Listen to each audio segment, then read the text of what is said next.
రాష్ట్రంలో ఉన్నటువంటి శ్రామిక సోదరులందరికీ కూడా మేడే శుభాకాంక్షలు తెలియజేస్తున్నానండి.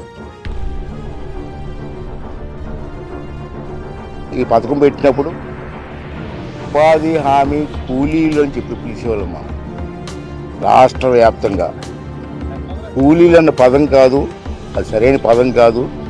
ఆ పదాన్ని తీసేసి ఉపాధి హామీ పథకం శ్రామికులు అని చెప్పి పదం మార్చి ఇటువంటి పని చేసిన వాళ్ళకి కూడా గౌరవప్రదంగా పిలవాలని చెప్పి ఒక ఆలోచన చేసినటువంటి వ్యక్తి. అందరికీ మేడే శుభాకాంక్షలు.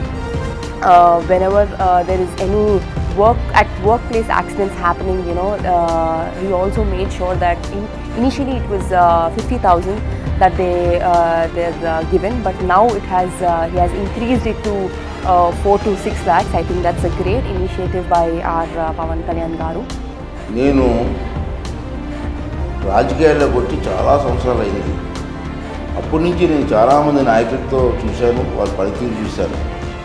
నేను చూసిన దాంట్లో చూస్తే కంపేర్ చేస్తే రాష్ట్రంలో చాలామంది నాయకులు ఉంటారు, నేను కాదన్ను. కానీ తపన ఉన్న నాయకులు కొంతమందే ఉంటారు. అటువంటి వారిలో పవన్ కళ్యాణ్ గారు ఒకరని చెప్పి నా తాలూకు భావన.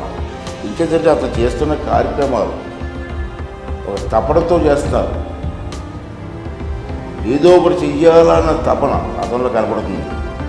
ఈ రాష్ట్ర ప్రజలకి, ఈ శ్రమజీవులకి, ఈ గ్రామ స్థాయిలో ఉన్నటువంటి రోడ్లకి అన్నీ కూడా ఏదో చేయాలని తపన నాకు కనపడుతుంది. అటువంటి తపన నాయకులు చాలా అరుదు నేను చూసిన వాళ్ళలో. అటువంటి నాయకులు మనకు లభించడం మనందరూ అదృష్టంగా భావించాలి.